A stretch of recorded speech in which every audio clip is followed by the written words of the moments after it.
Okay, so just then I just merged the layers, and that saves on your CPU if it's just one layer.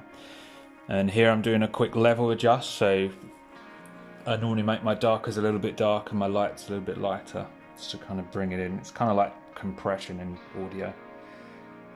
So here I've selected the entire layer, and I'm using the divide. I think it's divide. I can't remember, but it's one of the transform tools, and then just adjusting the perspective slightly, just pushing it a little bit so you can get a more of a sense of scale. So like these buildings are just towering over the top of you. Just getting another texture brush. It's kind of like a cloudy texture.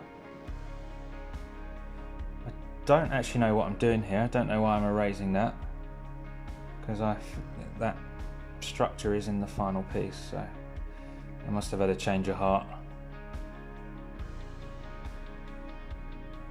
Yeah, see, there you go. Don't know why I did that.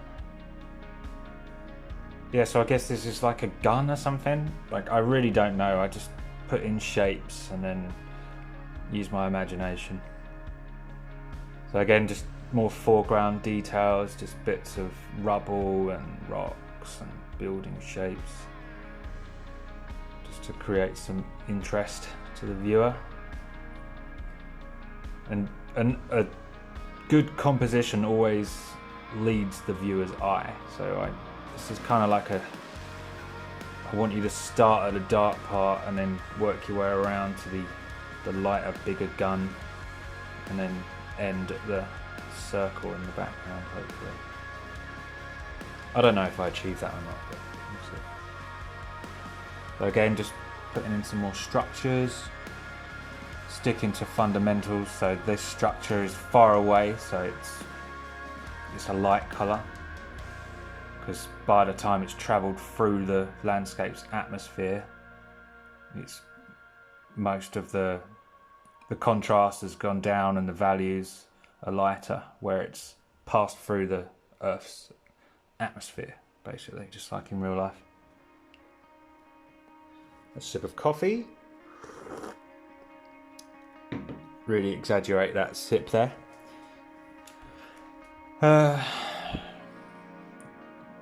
Yeah, just again fleshing out the shapes.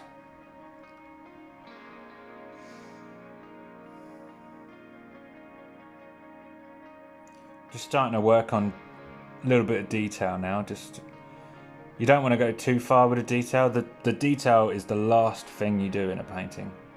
I remember when I was young and I first started art, I would always just go ahead straight in with the detail, and it's just stupid to do that.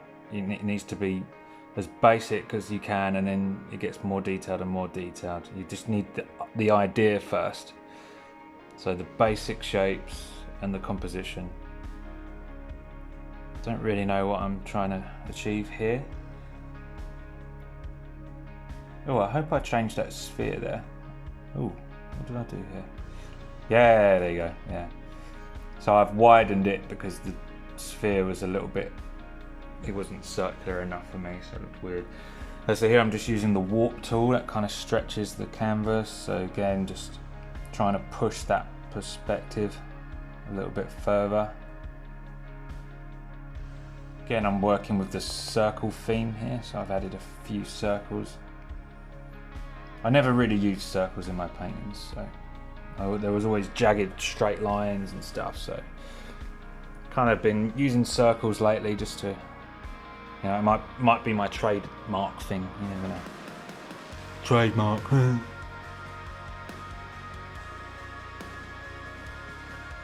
Again, putting in some light just to make it three-dimensional looking.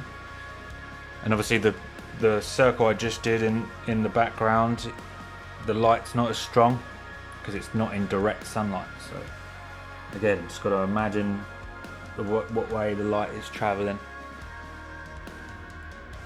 Get that realism.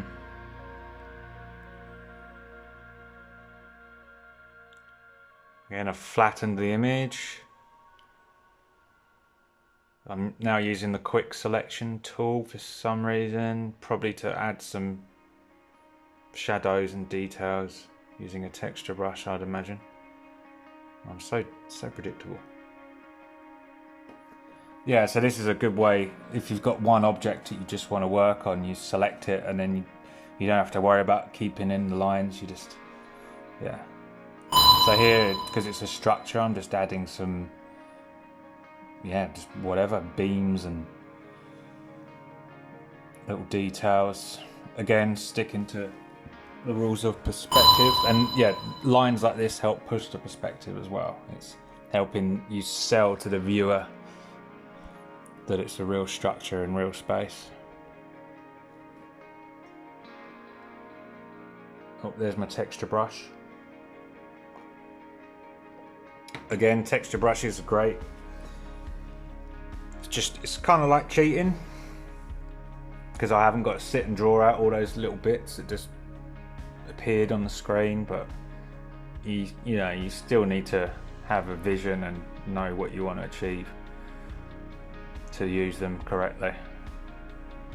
Just a way of saving a little bit of time. And you know, if you want to be a professional, which I do one day, you might have, you know, several clients that you need to work on, and you need to use Photoshop to your advantage to speed things up and then earn more dollar.